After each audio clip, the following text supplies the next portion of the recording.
Okay, this is episode number 3. We're live. You were looking live. 3 episodes in now. Our audience sanity be damned, we are officially content producers. We're here. We're here. Not for sure to stay, but we're just here in the moment. We're still here. We haven't gone away yet. But so this episode's going to be a Socratic dialogue between us, specifically on the pilot for Frasier. I've now watched it. We've been promising the Frasier Hive this for a whole 2 episodes now. We're cashing this one in. Yeah, this is week 3, and we're here. We're already delivering the goods.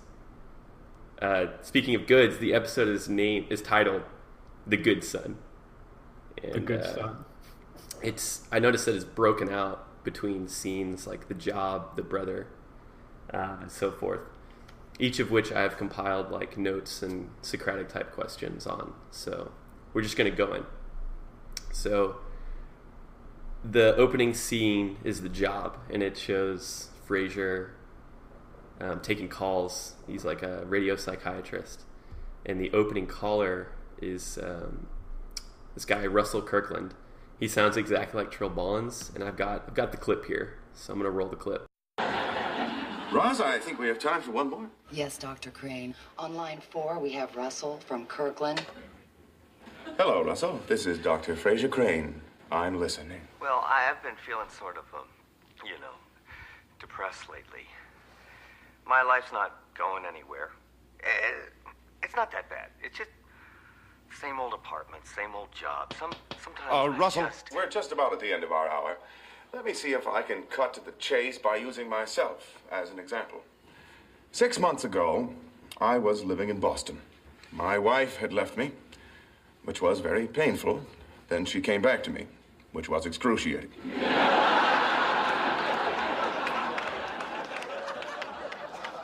On top of that, my practice had grown stagnant, and my social life consisted of hanging around a bar night after night. You see, I was clinging to a life that wasn't working anymore, and I knew I had to do something, anything. So I ended the marriage once and for all, packed up my things, and moved back here to my hometown of Seattle. Go Seahawks. I took action, Russell, and you can too. Move, change, do something. If it's a mistake, do something else. Will you do that, Russell? Will you? Russell? I think we lost him. No, we cut to the news 30 seconds ago. For crying out loud! I finally bare my soul to all of Seattle, and they're listening to Chopper Dave's Rush Hour Roundup. So we got Frasier talking through this guy's problems, Russell Kirkland.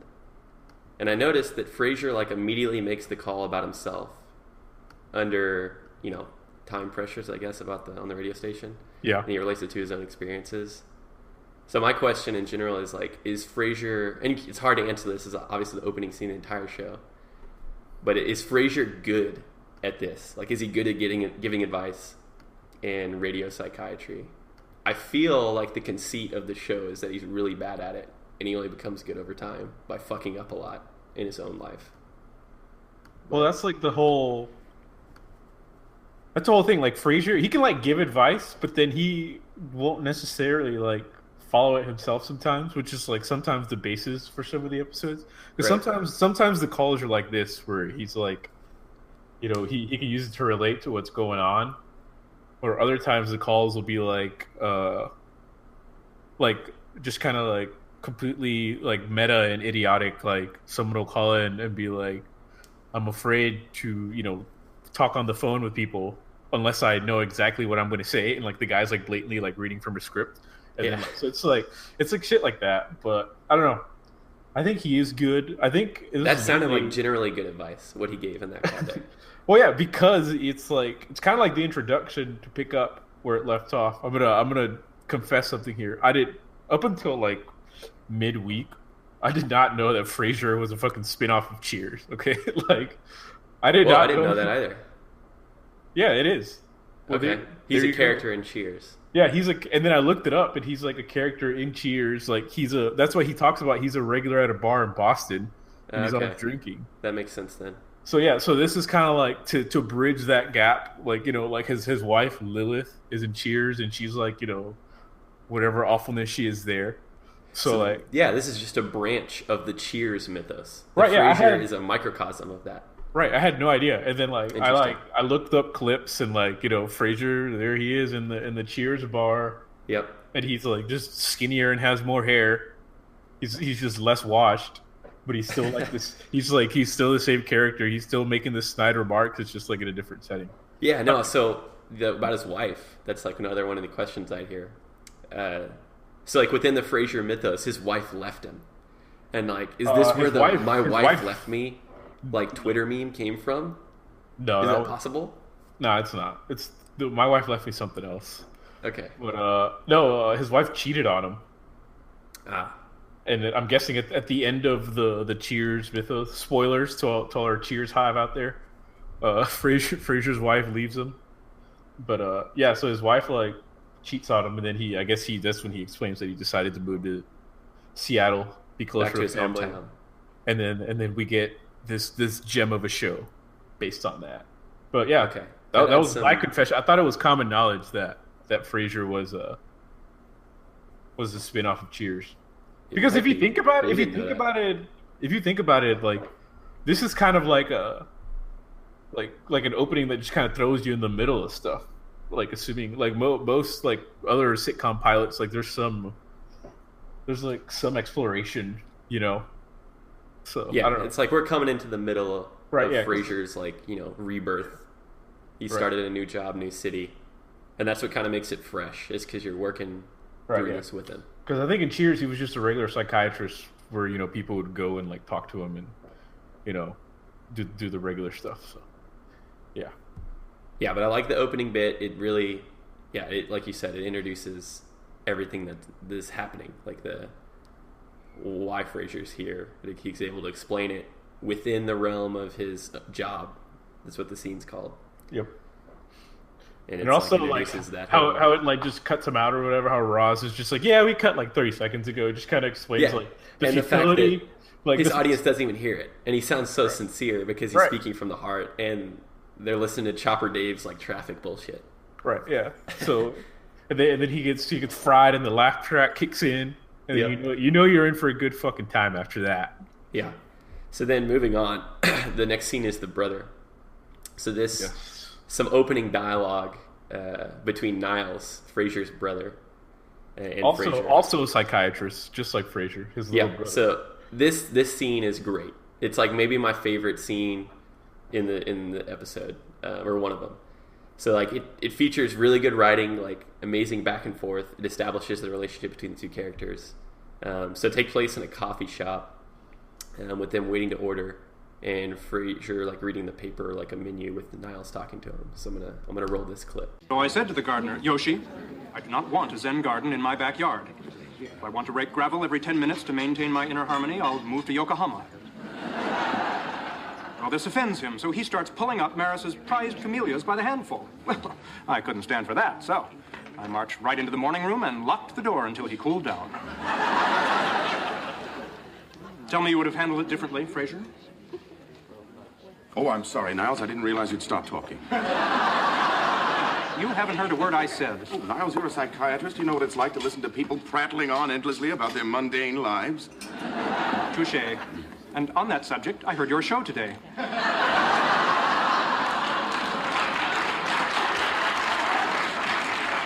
And? You know what I think about pop psychiatry. Yes, I know what you think about everything. When was the last time you had an unexpressed thought? I'm having one now. You guys ready? So this is great. Yep. It's back and forth between them. It opens up a window into each character. Just running through it, here's some of the primary like threads I picked up on between this. Like it's a simple exchange, some simple like tight jokes. So Niles seems like, you know, he likes to go to Frasier and complain about stuff. They're both psychiatrists, like men of the mind. And he seems like he's like seeking Frasier's approval on his decisions with the Zen garden. Yeah, I don't tell even me you know, would have handled like, it differently. Like and Frasier that's one of just Niles' things. It's just like being involved in just like just super, because he's like super rich because of his wife. So they're always just like involved with like these things that like Frasier, like nobody or Frasier has any idea what the hell they're talking about. Like it's like fucking like garden. Like I don't know. Yeah, it seems like he likes the finer things in life, and it's just meaningless. It's a minute, like total first world problem that Frasier doesn't give a shit about. Yep. And I love their facial reactions. Obviously, hearing only the audio, you can't like see it, but when Frasier like looks up and he's like, "Oh, I'm sorry, I didn't know you'd stop talking." Like his face is perfect. And then the part where Niles says on that subject, "I listened to your show today." And he gives him like a little smile. Yeah, he's like smirking, his chin's up, and the audience is the laugh track with the clap. So that's like when you know it's a good sitcom joke. You get the clap following the laugh. Yeah, there's 3 levels to a sitcom laugh track. There's like the laugh, there's the clap, and then there's the cheering when like someone famous walks in. Yeah, that's always great. Like when Urkel walks in, like Family Matters, it was like woo. And then it's like... Yeah, the hooting and hollering. But yeah, Frasier, jokes about being a psychiatrist. He's like, "You're a psychiatrist. You know what it's like to hear people's like mundane BS."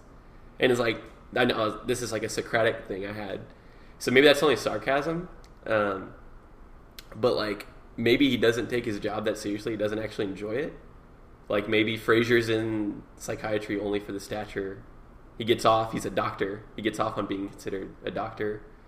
And like, does he actually mean that when he says like people prattling on about their mundane lives? Does he really think that lowly of it? Is the thing I picked up on here. I mean, it's just a little banter, but maybe there's something deeper. I don't think so.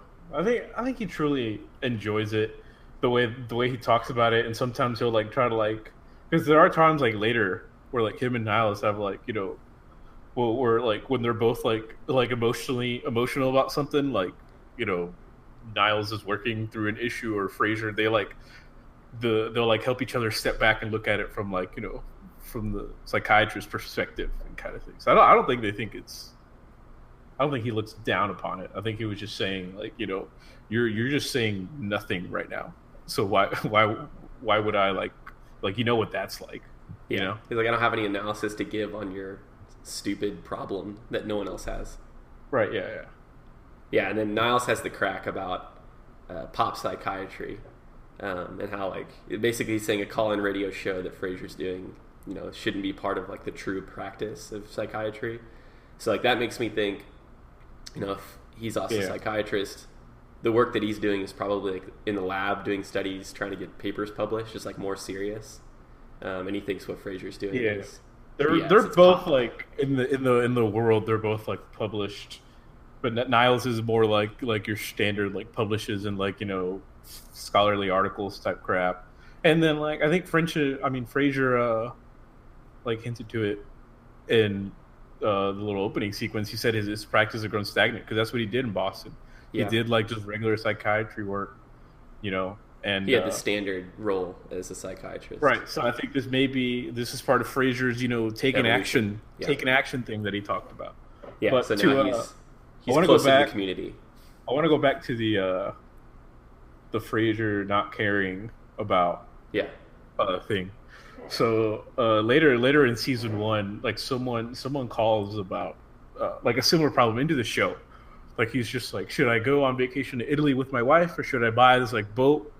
And then like the guy just goes in like this long-winded like pros and cons like about it, and then Frasier responds with this quote, and I'm reading it from the IMDb page, so it's been vetted. Right. Roger, at Cornell University, they have an incredible piece of scientific equipment known as a tunneling electron microscope. Now, this microscope is so powerful that by firing electrons, you can see images of the atom, the infinitesimally minute building block of our universe. Roger, if I were using that microscope right now, I still wouldn't be able to locate my interest in your problem. So it's such a good setup. So I think Frasier cares if it's something meaningful. Right. Yeah. If it's someone like complaining about, should I go to Italy or buy a boat, or like our Japanese garden in our, mansion. Like, so if anything, that gives you an insight into like Frasier's like philosophy within his own practice. He's interested in helping people, relationships, and like Right, helping the working man, or the people that call into his show probably aren't, Niles rich assholes. They're like Right, calling yeah. in with real problems about relationships in their lives, or like being depressed. And Frasier, that's where he operates. That's Yep. where he wants to make a difference. Yep. Yeah. So this scene follows. So Niles brings up the whole like pilot. This episode's problem is that their father can't live alone any longer because he's injured, or he has like a hip problem and he fell down. Background on that. His father is a police officer in Seattle, or was a police officer in Seattle. Yeah, he got shot in the hip. Yeah, it explains that later in the episode, but we don't know that now. Yeah. And Niles is basically looking at these convalescent homes. They both kind of decide that that's going to have to be what happens. They can't live with them. Frasier gives the reason because he's just starting his new life, which we already know about, and then he also doesn't get along with the dad. And then Niles is because the father doesn't get along with his wife. And like there's this like quote where Niles is looking at the convalescent home like brochures, and he's like reading it, and like whatever the name is, he's like, quote, we care, so you don't have to. And like the laugh track just goes off, and then Frasier's like, does it say that? And then Niles is like, it might as well, and he like throws the brochure. And so basically Niles, like, that's just like a little quip, but he uses that over the next like couple of like minutes of their conversation to basically guilt Frasier. Right, yeah. It's Niles' machinations to like guilt Frasier into like, because I also like look a little deeper. Like, it's not really explored in the pilot, but like Niles' relationship with his wife is like horrible. Yeah, it hints at that. Yeah, it hints at it, but like I don't know, like because he's always just like, oh yeah, Maris would not like that at all, and like she's like insane. I don't know. She has like all. She these seems controlling based on what. She's super controlling, and then like Niles like longs for like freedom. Yeah. But yeah, so basically, I think that like Niles can't take him in because of the wife, and then just trying to guilt Frasier into, because Frasier doesn't have that good of a reason other than like he just wants. He like mentions solitude and how he's excited for this new life and what he's doing, which is a pretty good reason. But Niles is a little bit more concrete with like his wife. He's actually living with someone, right? So like Frasier, it's their dad also. Like, you can't forget that. Yeah, exactly. So Frasier gets like trapped into it, where he like begrudgingly accepts, and like he talks about him being the good son, like, the fact that he's willing to do this. But yeah, then the next scene is like where the father is what it's titled, and it's when Niles and the father show up, and the opening part of this, Martin. The opening part of this though is you see Frasier like waiting for them to arrive, and there's like this like open shot of his apartment, and he's playing the piano, and it's fire, like whatever he's playing, the tune. Yes. But holy shit, the apartment is ridiculous, which we've already discussed this, but like now seeing it, it's insane. It's fucking huge. It's got a huge ass kitchen. Like the living room is infinite. He has room for a fucking grand piano. There's a grand piano, a dining table, a couch, another chair, a table, and there's like steps leading down into the like living room area. There's like bookcases built into those steps and like columns. Yeah, that's just like this, like what we see. I know from watching further on that there's a huge bathroom. There's at least 3 living rooms. I mean 3 rooms. Yeah, so, and there's the huge window on the back. That's it's got like office style windows that overlook the Seattle skyline. It's amazing. And like he's playing the piano, and then the door knocks, and he like dramatically looks at the door, and the laugh track goes, and then he like walks across the length of the apartment, and you see everything. And I was like, this is one of the few laugh track shows where like I feel like the laugh track like works every time though. Like either something is said that was subtly funny, and then like they'll do like a low laugh track, or like when he dramatically looks at the door, and he's like, "Oh, woe is me, they're here." Okay, that's something I was going to go into. My general comments in the episode at the end is the laugh track is perfect. Yeah. And there's a lot of laugh track moments that align perfectly with like Frasier's facial reactions after he says something, because whoever edited that in, Kelsey Grammer's face acting is fucking perfect. It's amazing. Yeah. And that part where he turns dramatically after he's playing the piano is one of those. So this is like the opening scene between Frasier and the father, similar to the opening scene with Niles, where it kind of illuminates the whole relationship between these two characters. Yep. So I'm gonna roll another clip here. We finally made it. Ah, Dad, welcome to your new home. Gee, you look great. Don't BS me. I do not look great. I spent Monday on the bathroom floor. You can still see the tile marks on my face. Gives you some idea about the ride over in the car. Well, here we are. Rest assured, the refrigerator is stocked with your favorite beer, Ballantine, and we've got plenty of hot links and coleslaw. I just rented a Charles Bronson movie for later. Let's cut the welcome to Camp Crane speech. We all know why I'm here. Your old man can't be left alone for 10 minutes without falling on his ass, and Frasier got stuck with me. Isn't that right? No!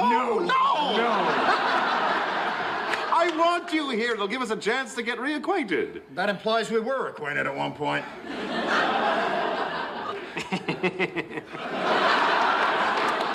Well, listen, why don't I take Dad's things into his new bachelor quarters so you two scoundrels can plan some hijinks?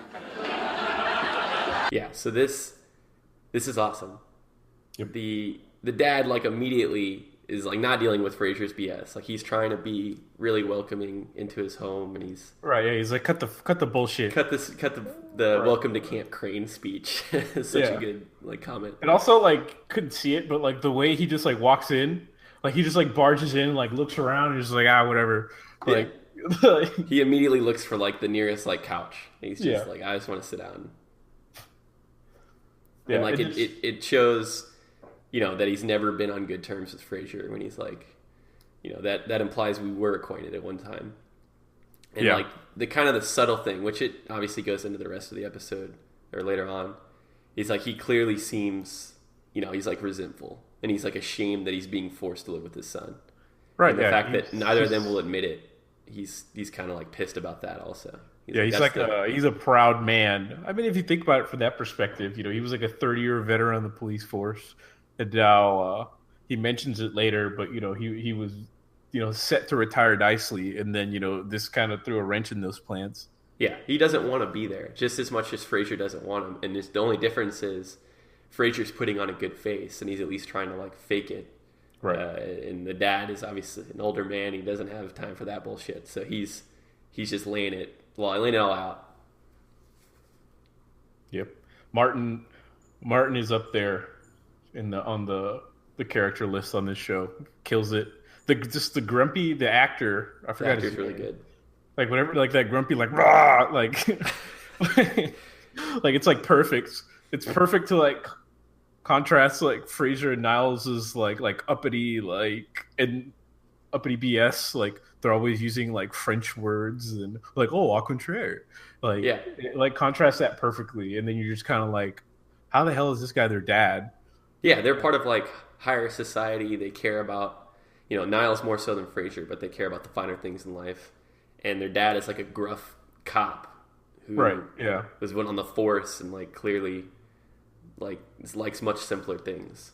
Right, yeah, like Frasier's just like I got like your favorite beer and hot links or Valentine, whatever.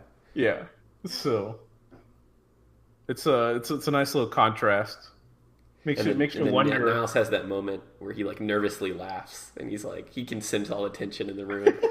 And he's like, I'll go pack up his stuff. And then like shortly after he just like leaves. He just doesn't want to deal with it. He's completely avoiding that situation.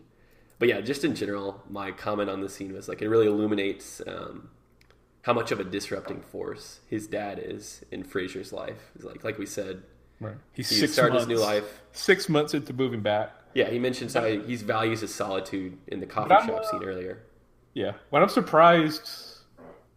Well, I guess in the coffee shop scene they mentioned that it was 2 years ago that he got shot, and up until recently they found him on the floor or whatever in the bathroom. Right.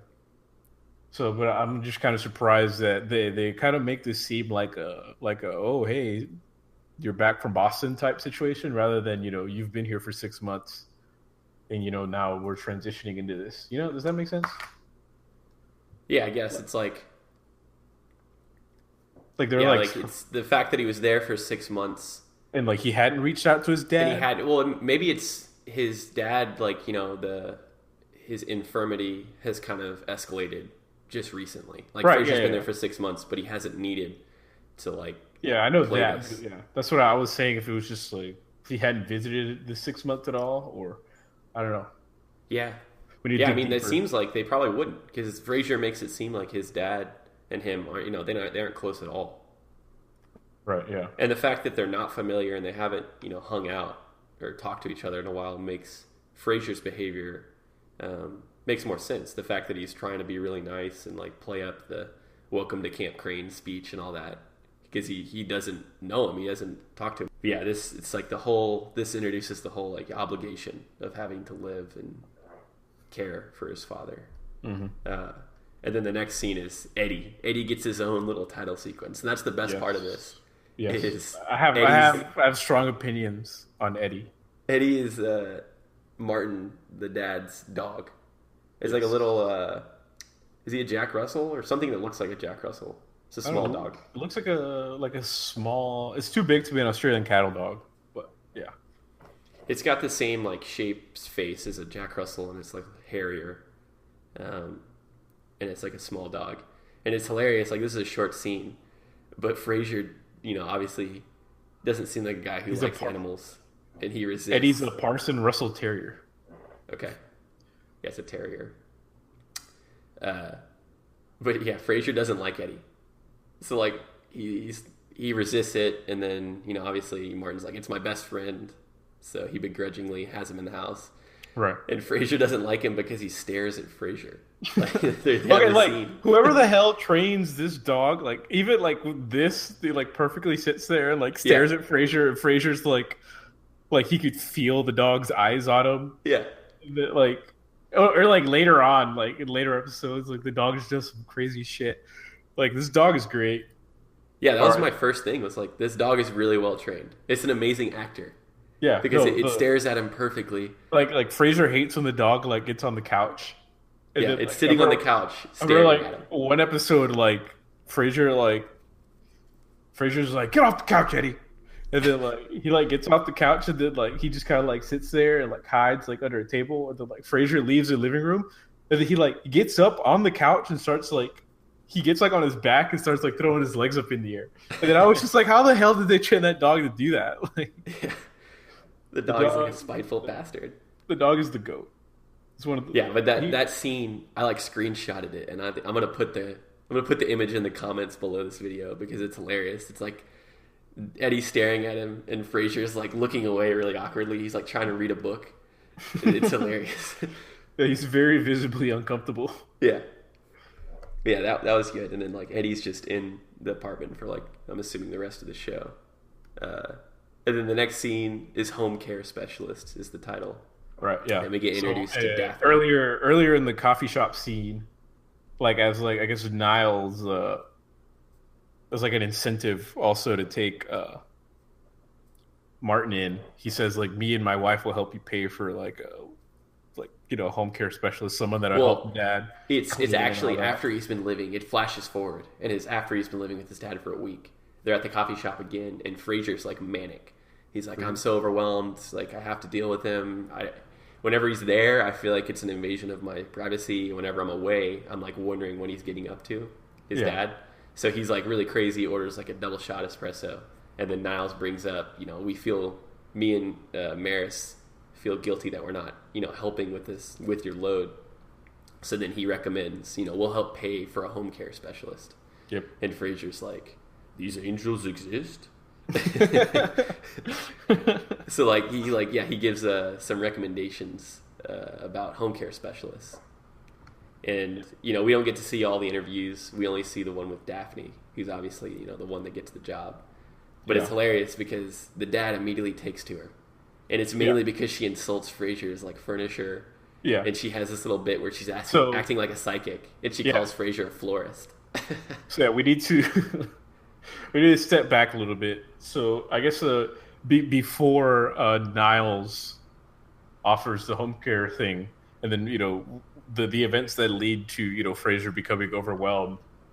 Like Frasier's apartment is like lavishly decorated with all these like weird furniture pieces, and then they're kind of discussing that, and then Martin's just like nothing matches, like there's no theme to this. Right. And then Frasier's just like, well, actually, Dad, it's called eclectic decorating. Like if you get a bunch of things that are really good on themselves, like by themselves, like if you put it all together, like it'll come together. It all works like, out. Yeah. And then immediately there's like a knock on the door, and then like this guy just barges in with like a horrible old cloth recliner.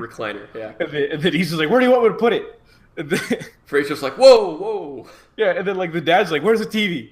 It's like, it's over there. It's like, well, point it at that thing. Yeah. And then he's like, and then like he just like gets the recliner down, and then yeah, like Frasier's just like, Dad, this is awful. Like, get it out of my house. It doesn't go with anything. Yeah, and then he's like, it's eclectic. Yeah. And then like comes back and bites Frasier in the ass, and the laugh track's going. I'm going. That scene was amazing because Frasier, he like clearly cares. I don't remember like the references or names he drops, but he has like specific names and reasons for all these like like the couch is like a replica pieces. Of like some Coco Chanel bullshit. Yeah, and he says it like with like a French flourish, and he like clearly gives a shit, and Martin doesn't. He's just like, man, it's your money. Which more than highlights like the whole like Martin likes beer and hot links, and fucking Frasier is always drinking sherry and wine. So. Yeah, the disparity between their tastes and how much of a problem it's going to be with them living together. So now back to the Daphne thing. Like Daphne walks in and then like looks at the chair that Martin's sitting in, and she's like, "Oh, this is a great chair. Like you started out with a good piece, and then it's like you start with an expensive good piece, and then you kind of go from there. You can improve the rest of the room." Yeah. Right. Yeah. And then Frasier's like visibly upset. Yeah. Frasier face hacks that. He like rolls his eyes or something. Yeah. So I think that's like Daphne's just kind of quirky. And that after that like quip about the insulting the furniture in that way, and then calling Frasier a florist, because first she's like, you were a cop to Martin, and Martin's like, wow, how did you know that? And she was like, I'm a bit of a psychic. And like Frasier like rolls his eyes again, and like there's a laugh track, and then she like looks at Frasier and she's like, you're a florist. And like Martin just starts like losing it, and the whole time like Daphne's doing all this, just coming in and just insulting Frasier and saying things that like Martin would say. He's just cheesing, and he's looking at Frasier and like nodding his head like he's already given her the job basically in his mind. Right. Yeah. So there was a little tension because so Martin obviously wants to hire her, but then Frasier calls her kook. Yeah, he calls her kook, but also like she was looking for like a live-in position, basically, you live there, and that's not the job description that Frasier put out. Right. Yeah, but then the dad kind of like talks him into it and being like, whatever, like you're not going to be the one that has to deal with it. He was like, this is my choice. She's only going to be here when you're not here. Right. Yeah. So that kind of resolves that. So I'm glad they picked Daphne. Yeah, she's like in a British accent. She's good. And a little spoiler alert here. There's some tension later when Niles meets her. I'm looking forward to that. Yeah, because Niles is in a very repressed marriage, and Daphne kind of she represents like the free spiritedness that Niles lacks. Yeah, I can see that, and I think I remember that from. Yeah, he's like because I remember like, Daphne. He's creepily in love with her. To the point where he the free spirit that he seeks. I'm sure that's a primary plot thread later on. Yeah, it's hilarious. But yeah, so the finale of this scene, this might be the best scene of the entire pilot. Him and Frasier and his father have it out about the whole situation. They kind of like break all the illusions and speak from the heart. It's a really dramatic moment. So I'm gonna roll a clip here. You'll adjust. I want to adjust. I've done enough adjusting.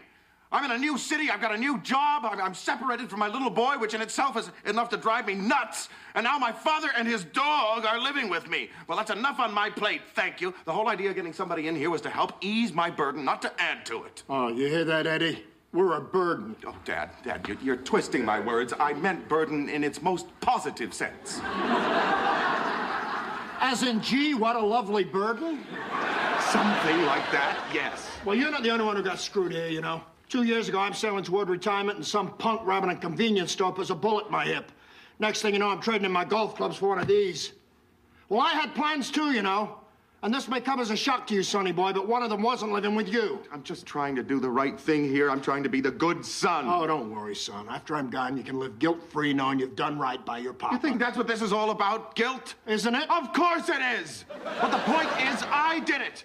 I took you in, and I got news for you. I wanted to do it because you're my father. And how do you repay me? Ever since you moved in here, it's been a snide comment about this or a smart little put-down about that. Well, I've done my best to make a home here for you. And once, just once, would it have killed you to say thank you? One lousy thank you.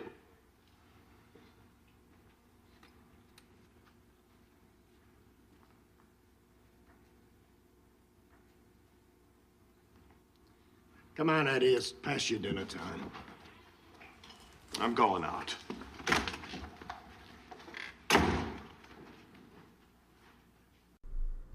So that's a pretty dramatic scene. You know, the father, Martin can't say thank you. That's like kind of what it comes down to. Mm-hmm. And it reveals, the backstory about the father, about how he got shot on the job 2 years ago. And it really just like cuts to the core of this struggle going on between them. And, I'm assuming they've only been living together for just over a week, maybe a couple weeks. Yeah. Yeah, time isn't really... The time between scenes isn't really, explained. It's at least a week. This could be like the day after Niles gives the recommendation about the home care specialist, but it's at least a week. And they're already, having all this heart-to-heart. Correct, yeah. But yeah, it shows Frasier's frustrations. He admits he's trying to do the right thing, and it shows how the father resents having to be there. He doesn't want to be that burden or whatever. Whatever he calls. He doesn't want to be the nice burden or anything. But right, yeah. But it's something that they're going to have to work through as the show progresses. And this is primetime writing and character development. Yeah. This is the reason why. This is why I'm here. Frasier. I'm here for the character development. This is fire. Yeah. And this is the penultimate scene. The final one is Lupe Velez is the title of the scene, which has no meaning until you see the beginning. And it's Roz, who's the call screener for Frasier at his job. And she tells Frasier this story about Lupe Velez in response to hearing his troubles that he just explained to her with his father. And it's about basically actress in the 30s. She feels like she's not being appreciated, or she hasn't had a good role in a while. I don't remember the exact reason. And she plans this lavish suicide because she wants to be remembered forever. And she puts a bunch of makeup on, plans all this crazy stuff she's going to do, and eventually, commit suicide. And she ends up taking a bunch of pills, and she goes to the bathroom because she ate enchiladas as her final meal, and she needs to throw up.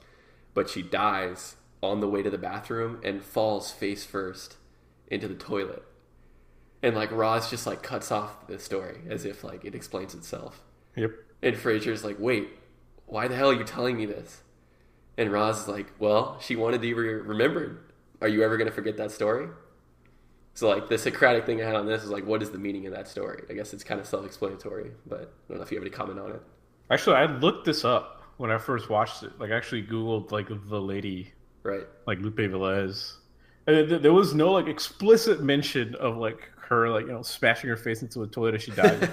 she did take a bunch of pills and committed suicide, so that might have been omitted from her Wikipedia. But I think it gets the point across. Sometimes things are not going to go as planned, but they could work out anyway. Which you still end up getting where you want it to be. I think that's what Roz is trying to get into our boy Frasier's head. Yeah, there's a good. I don't know if there's a laugh clap on that laugh track part whenever she delivers that final punchline, but that was a good laugh. The laugh track goes wild right there. Right. Yeah. Overall, it was effective. It helps Frasier put things in perspective. Right. Which is a lot of what the show's about in general. It's just looking at things in perspective. And I feel like Roz kind of she provides that. Yeah, Roz is a mess on her own. Independent advice. But sometimes she helps Frasier out. Yeah, I feel like Frasier and her kind of had this mutual respect. There's not a lot of character development between them in this episode. I'm sure a lot more comes later. Yeah. But that's the kind of the vibe I got, is they have a mutual respect where, in the opening scene, Frasier asks for her, like, opinion on how the show went. The show that just ended. She was, and like, kind of brutally deflects honest for a second. And Frasier's like, no, I can handle the criticism. And she just goes in and talks about all the things he did wrong in the episode. And Frasier's like, okay. And then he goes to the bathroom or whatever. And, like, yeah, it kind of shows that he cares what she says, but she kind of doesn't want to give that criticism for whatever reason. Maybe she doesn't want to hurt his feelings. I don't know. Okay. But the point of the climax of this scene is Martin calls in to the show. Obviously Frasier doesn't know this is happening. He just calls in as any other caller, and he gives this, heartfelt, semi-anonymous conversation where neither of them acknowledge what's happening to the rest of the listeners. But this is the final call of the episode. So I'll roll the clip here. We're back. Roz, who's our next caller? We have Martin on line 1. He's having a problem with his son. Hello, Martin. This is Dr. Frasier Crane. I'm listening. I'm a first-time caller.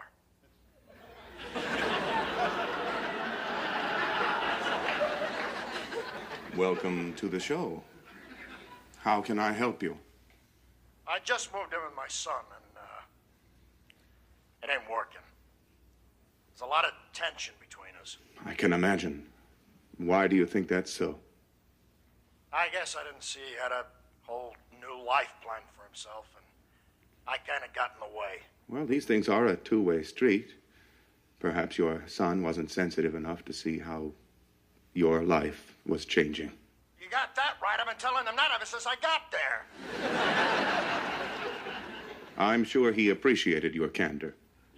Well, maybe sometimes I ought to just learn how to keep my trap shut. That's good advice for us all. Anything else?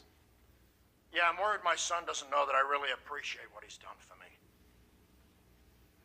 Why don't you tell him? You know how it is with fathers and sons. You have trouble saying that stuff.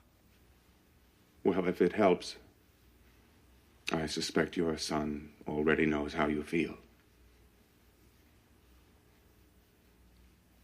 Is that all? Yeah, I guess that's it. Thank you, Dr. Crane. My pleasure, Martin. You hear what I said? I said thank you. Yes, I heard.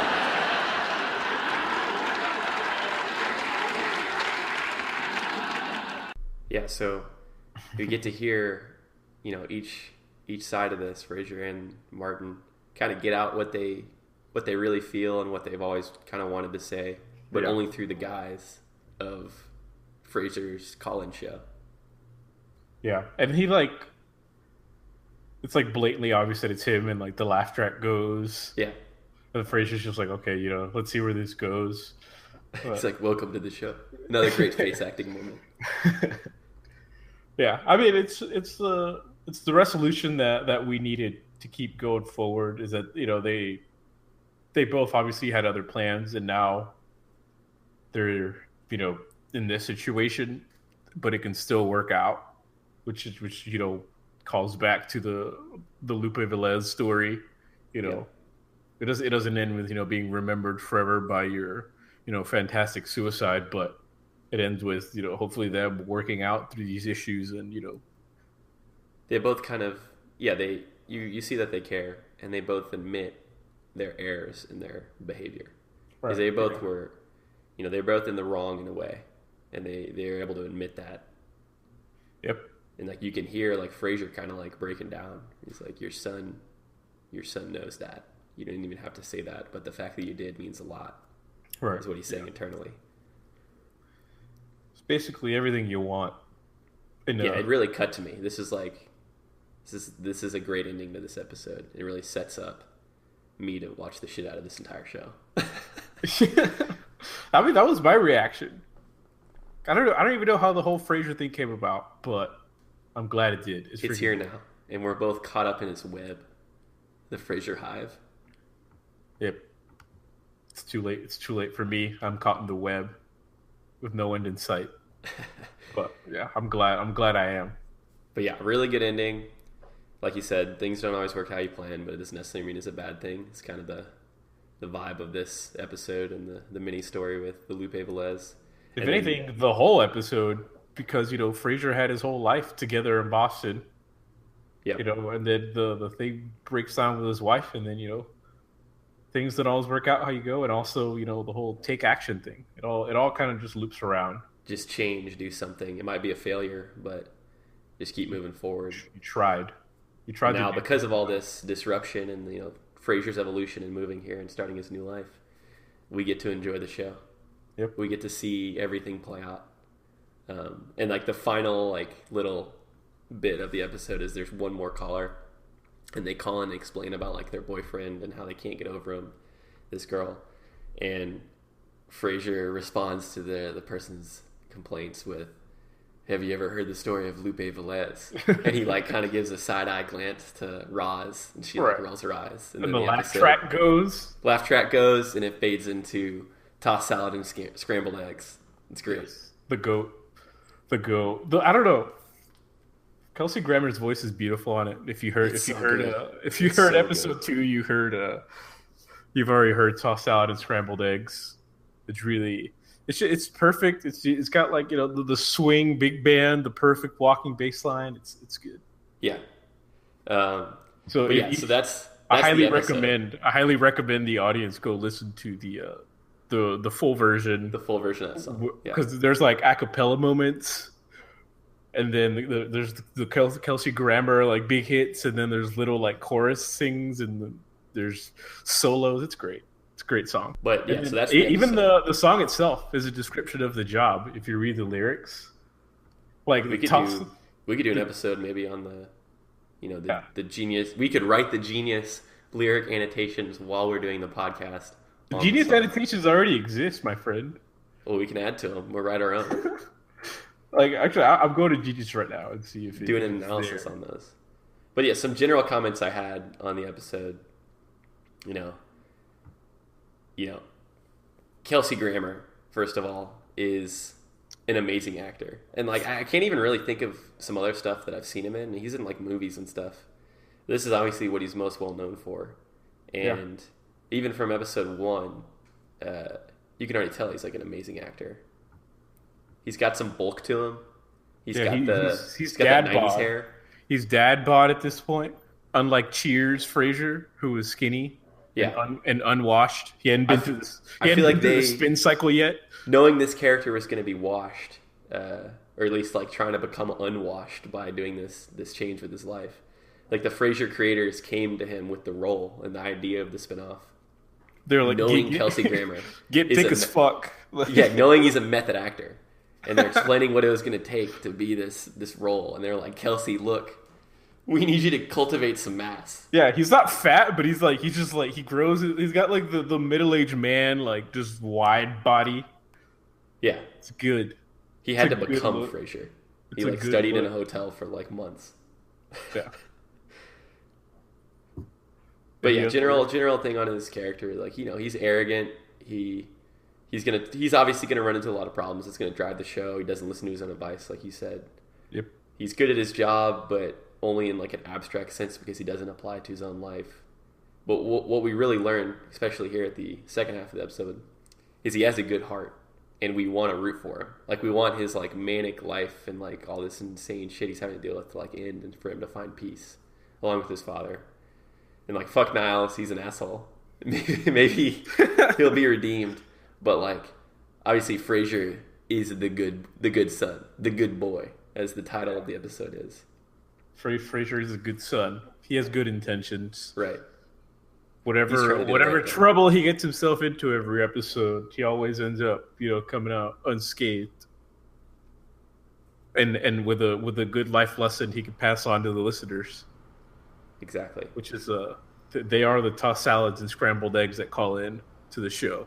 They're what keeps him going. Right, like we were saying, he wants to make a difference. He wants to help these people that have real problems, and I'm looking forward to watching the show, and I think it's very clear, even from the first episode, this pilot, which is fire. Yeah, I recommend everyone watch it. If we haven't already convinced you, and like hearing the clips and whatnot, there's no hope for you. Then you're just you hate everything. You've got other problems you need to deal with.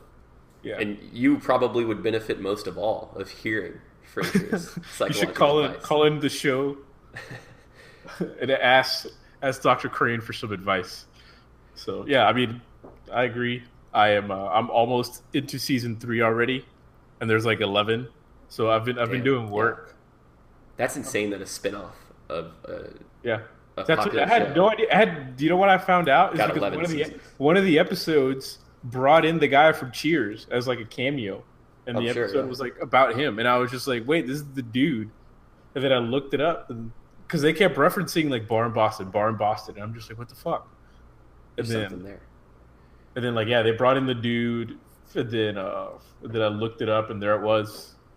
It's a Cheers spinoff, which I was not expecting. 11 seasons though, it's incredible.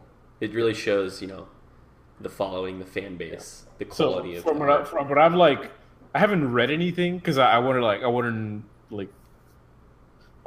roll with the story, and I'm sure if I would find spoilers online, but what I have heard is that the final episode, the finale, is fire, which I'm looking forward to that. But I'm enjoying where I'm at. Really wrapping everything up. Yeah, but apparently the finale is like tear-jerking fire.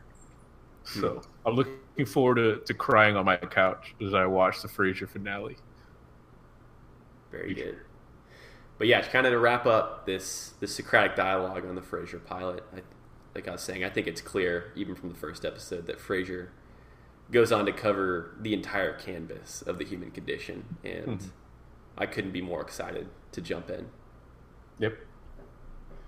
Yeah, so I don't know if we will do other shows in this format, or if we'll just go to the top Frasier episodes and do those, or if we watch one and notice that it's good, we should make note. Do some more, yeah, for sure. But yeah, this was good.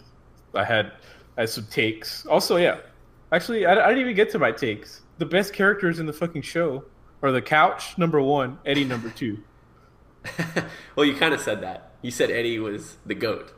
Eddie's the GOAT, but the couch is actually the best character. That's a good couch, though. And if you keep watching forward, you'll realize the meaningfulness of the couch. And hopefully you could share my opinion. We might have to have a Socratic dialogue on the couch. Yeah, I'm fine with that. But yeah, that's our show. Hope you enjoyed it. Yep. We'll peace out. Shout out to the listeners once more. Yep. And we'll see you next time. We out.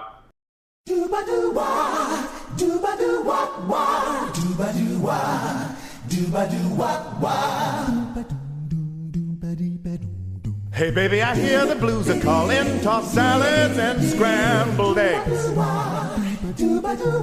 And maybe I seem a bit confused.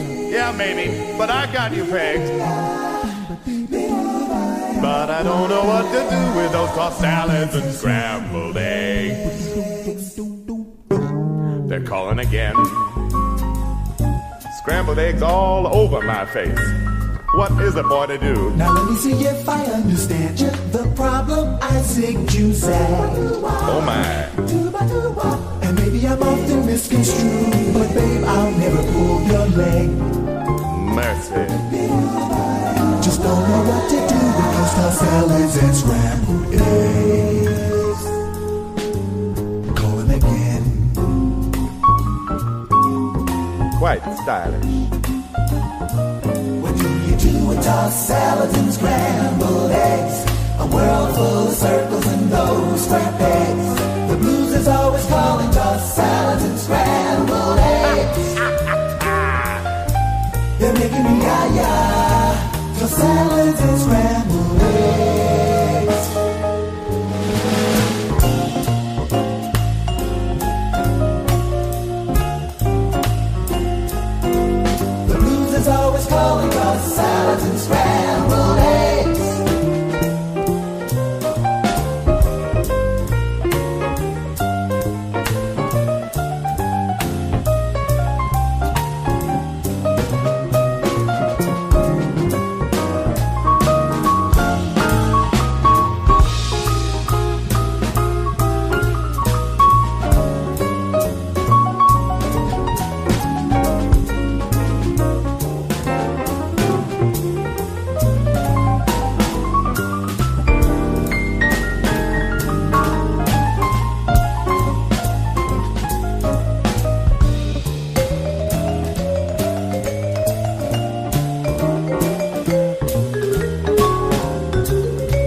tossed salads and scrambled eggs. They're making me tossed salads and scrambled eggs. What do you do with tossed salads and scrambled eggs? A world full of circles and those scrap eggs. The blues is always calling tossed salads and scrambled eggs. They're making me tossed salads and scrambled eggs.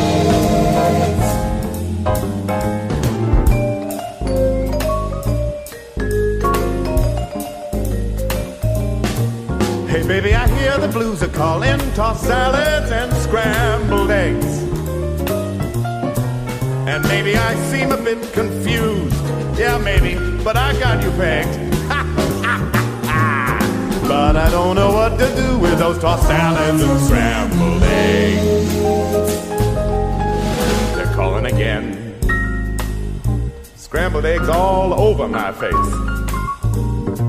They're making me tossed salads and scrambled eggs.